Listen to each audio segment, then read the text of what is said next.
Amigo oyente, al dar comienzo hoy al estudio de la epístola a los Colosenses, quisiéramos recordarle que, en primer lugar, esta es otra de las epístolas que el apóstol Pablo escribió cuando se encontraba en la prisión en Roma. Usted recordará que dijimos que el apóstol Pablo había escrito la carta a los Efesios en una prisión en Roma, y en ese mismo lugar él escribió la carta a los Filipenses, así como también la carta a los Colosenses. Y todavía nos falta considerar otra epístola bastante corta, y una que es muy personal, y es la carta a Filemón. Aparentemente, estas 4 cartas fueron llevadas de Roma por medio de 4 mensajeros. Eso tuvo lugar alrededor del año 62 después de Cristo. 4 hombres dejaron la ciudad de Roma sin ser observados, y llevaban en sí estos valiosos documentos. Tíquico estaba llevando la epístola a los Efesios, a la ciudad de Éfeso, donde aparentemente él era el pastor o un líder en la iglesia. Epafrodito llevaba consigo la epístola a los Filipenses, ya que él era el pastor de la iglesia en ese lugar. Y Epafras llevaba la epístola a los Colosenses porque aparentemente él era un líder o pastor de esa iglesia. Y luego Onésimo llevaba la carta a Filemón, ya que éste era su dueño y él estaba regresando a él. Así es que tenemos que estas 4 epístolas están unidas y en ellas encontramos la anatomía de la Escritura. Tenemos, según nuestra opinión, en la carta a los Efesios, a la iglesia misma, lo que es el cuerpo de Cristo. En la carta a los Colosenses, que vamos a considerar de ahora en adelante, se le da énfasis a Cristo, quien es la cabeza de la iglesia. Y luego, en la epístola a Filemón, podemos observar a la iglesia andando aquí. Y allí tenemos entonces la experiencia cristiana. Entonces, en la epístola a Filemón podemos observar a la cristiandad en acción. Allí es donde podemos observar las cosas en el andar diario. Y uno puede observar allí que esto obraba en una sociedad pagana. Bueno, estos 4 documentos han sido llamados la anatomía de la cristiandad. Y estamos de acuerdo con eso. La llamaríamos la anatomía de la iglesia. Estos 4 libros pertenecen el uno con el otro. No creemos que haya 4 documentos más valiosos que estos. ¿Ha pensado usted alguna vez, amigo oyente, que si usted tuviera en sus manos hoy estos 4 documentos, de la manera en que Pablo los escribió, tal cual salieron de su mano, usted probablemente podría obtener el precio que quisiera por ellos y usted tendría la riqueza de un rey? Bueno, nosotros consideramos el valor de esto no basado en el dinero contante y sonante, sino que el valor espiritual de estos libros no se puede calcular en términos humanos. A manera de introducción queremos decir varias cosas en cuanto al lugar al cual fue enviada esta carta, Colosas. Colosas se encuentra en la misma zona donde está la Odisea y donde también se puede ver a Hierápolis. Si usted tiene oportunidad de visitar ese lugar, puede ver las ruinas de la gran iglesia que estaba en la ciudad de Colosas. Uno no ve en realidad la iglesia, sino que puede observar las ruinas de la ciudad. No había edificios como tales en aquel tiempo, y sabemos que los creyentes se reunían en el hogar de Filemón. En esa zona existía una gran civilización y también una gran población. Era lo que se puede considerar una puerta, llamada la puerta de Frigia. Era la puerta al oriente, al este. Y allí se reunía el este y el oeste. Y aquí es donde el Imperio Romano trataba de dominar al este y ponerlos bajo su poder. Era una ciudad fortificada, lo mismo que la Odisea, lo mismo que Filadelfia, Sardis, Tiatira y también como Pérgamo. Estas eran las grandes ciudades de defensa contra invasiones provenientes del oriente. Pero cuando uno llega a la época del período del apóstol Pablo, el peligro ya ha sido superado porque el Imperio Romano estaba en control de casi todo el mundo en esa época. Así es que estas personas se entregaron a un paganismo y a una gran inmoralidad en aquella época. Y la ciudad de Colosas era una ciudad típica de aquel día. Según los informes en existencia, Pablo nunca visitó esta ciudad. Ahora, ¿por qué no visitó Pablo ese lugar? Bueno, Pablo entró a la zona por el norte de Colosas. Él aparentemente no pasó a través de las puertas de Frigia. Él pasó por Sardis en el camino romano que se encuentra en esa zona, y esa aparentemente fue la forma por medio de la cual él fue hasta Éfeso. Pablo nunca estuvo en la ciudad de Colosas, y sin embargo, él fue quien fundó la iglesia de ese lugar. Ahora, este hombre, Epafras, aparentemente era el líder de esa iglesia, y bien puede haber sido el fundador directo de la misma. Pero fue Pablo quien fundó la iglesia de la misma manera en que fundó la iglesia en Roma. Él tocó las multitudes de personas en el Imperio Romano que gravitaban hacia Roma, y estas personas formaron la iglesia. Ahora existe la posibilidad de que Pablo haya ido a la Odisea, pero dudamos eso seriamente. Él sí fue a Éfeso, donde enseñó en la escuela de Tirano por 2 años. En realidad, él estuvo en Éfeso por 3 años. Y uno no puede apreciar todo esto sino hasta cuando uno puede visitar ese lugar y ve la tremenda civilización que existía en esa zona. En realidad, la cultura del Imperio Romano estaba allí. Ya no estaba en Grecia. Grecia se había deteriorado y la filosofía y su cultura también se habían deteriorado. Pero era algo viril en lo que hoy llamamos Asia Menor o Turquía, como se le llama específicamente en la época presente. Así es que en esta zona fue donde Pablo realizó su gran obra junto con sus ayudantes. Con él se encontraban allí, por supuesto, Juan Marcos y Bernabé por cierto tiempo. Luego tuvo con él a Silas y también a Timoteo, y aparentemente otros de los apóstoles se unieron a él. Juan llegó a ser el pastor de la iglesia en Éfeso más adelante, y obviamente fue sepultado en esa zona. Bien, esta era una zona bastante grande, y también era una zona grande para el paganismo. Las religiones misteriosas se habían establecido allí. Ya existía por esa zona una actitud y tendencia religiosa filosófica conocida como gnosticismo. Y había una secta de este grupo en Colosas. Esta fue la primera herejía de la iglesia. Había varias formas de gnosticismo. La representada en Colosas era de los escenos, y existen 3 puntos de identificación. Ellos tenían un espíritu exclusivo. Ellos eran los aristócratas en la sabiduría. Ellos pensaban que ellos eran el pueblo. Ellos tenían el conocimiento en una botella y en sus manos tenían la tapa para la misma. Esa gente pensaba que tenía el monopolio de todo eso. Y como resultado encontramos que ellos se consideraban superiores en el conocimiento y que tenían que conocer más, por supuesto, que cualquiera de los apóstoles. Así es que Pablo presenta una advertencia en cuanto a esto en el primer capítulo de esta epístola a los Colosenses, versículo 28, donde dice: a quien anunciamos, amonestando a todo hombre y enseñando a todo hombre en toda sabiduría, a fin de presentar perfecto en Cristo Jesús a todo hombre. Ahora, la perfección no se encuentra en un culto o en esa clase de cosa. Se encuentra en realidad en el Señor Jesucristo. Y si nosotros tenemos sabiduría, la tenemos en Él.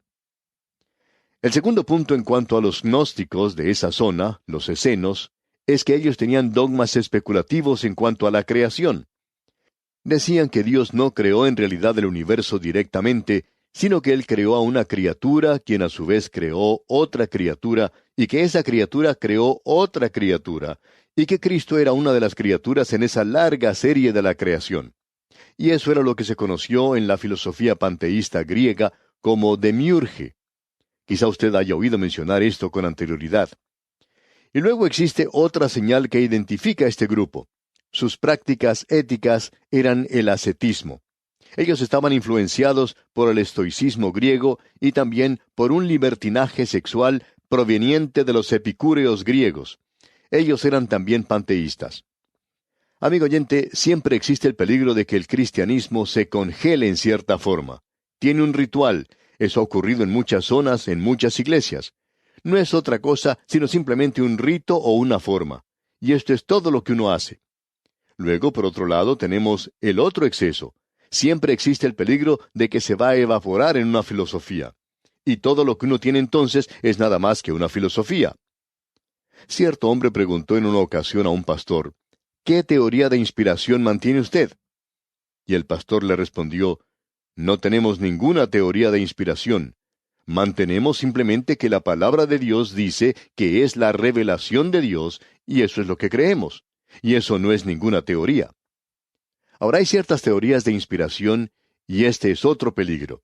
Existe el peligro de congelarse en cierta forma o estilo, y también el de que se evapore. Por un lado, tenemos a las iglesias ritualistas. Y por otro lado, se encuentra el liberalismo, y eso ha llegado a ser nada más que una filosofía con esta gente. Usted recuerda que el Señor Jesucristo dijo, Yo soy el agua de vida. Bueno, Él no dijo, Yo soy el hielo de la vida. Ahora, el agua helada es muy buena, y hay muchas personas que gustan de un rito hermoso. Y si usted tiene algo que vaya con ese rito, está bien. Pero ese algo tiene que ser Cristo. Pero el rito es nada más que hielo, y debemos recordar que Él es el agua de vida. Y cuando uno calienta el agua, lo que obtiene es vapor. Y Él tampoco dijo, Yo soy el vapor de la vida. Él es el agua de vida, y es el agua a la temperatura de la vida. No se congela ni hierve tampoco, sino que es Cristo en usted la esperanza de gloria. Y ese es el andar en la calle donde usted vive. Y esperamos que no esté congelado ni que esté hirviendo. Esto es el traer a Cristo al mismo lugar donde vivimos. Allí es donde lo necesitamos hoy, y allí es donde lo queremos. Ahora siempre existe el peligro de tratar de agregar algo a Cristo, o el tratar de quitar algo de Él. Y la herejía más antigua es siempre la herejía más moderna, digamos de paso. El cristianismo no es un problema matemático de sumar y restar. El cristianismo, amigo oyente, es Cristo. Y como Pablo dirá más adelante en esta epístola que estamos comenzando hoy, porque en Él habita corporalmente toda la plenitud de la deidad. En Él mora o habita todo el pléroma, es decir, toda la plenitud. Usted recibe todo lo que necesita en Jesucristo, debemos decir de paso. Creemos que hay algo aquí que es muy importante para nosotros y que lo debemos notar. Permítanos presentar una cita de alguien que ha dicho algo sobre esta epístola. Se trata del Dr. Sandy. Él dice que en la carta a los Efesios, la iglesia es el objetivo principal, y que el pensamiento pasa o se mueve hacia arriba a Cristo como la cabeza de la iglesia. En la epístola a los Colosenses, Cristo es el objetivo principal, y que el pensamiento pasa hacia abajo a la iglesia como el cuerpo de Cristo. Y el pensamiento que domina en esta epístola es que Cristo domina todo. Él es todo lo que necesito. Él es todo. Ahora Carlos Wesley dice en uno de sus hermosos himnos, Tú, oh Cristo, eres todo lo que quiero. En ti hallo más que todo. ¡Cuán maravilloso, amigo oyente! Y esto es lo que esta epístola nos va a decir. Y esta es la epístola apropiada para seguir a nuestro estudio del Cantar de los Cantares de Salomón. Fue el gran predicador Spurgeon quien dijo, Mira que tú eres nada y sé humilde. Pero mira al Señor Jesucristo, tu gran representante, y alégrate de ello. Te ahorrará cualquier dolor si aprendes a pensar de ti como siendo en Él, acepto en el amado, encontrar en Él nuestro todo en todo. Cuando uno llega a una edad avanzada, uno ya no espera vivir mucho tiempo. Pero uno puede descansar en el perdón amoroso en este tiempo. Uno no puede encontrar un lugar mejor para descansar que ese, amigo oyente, descansar en el Señor. Y cuando usted encuentra eso, usted no va a necesitar de ninguna clase de rito. Esas cosas ya no son necesarias. Tampoco habrá necesidad de discutir en cuanto a las teorías de inspiración. O bien usted cree que la Biblia es la palabra de Dios, o usted no cree que la Biblia es la palabra de Dios.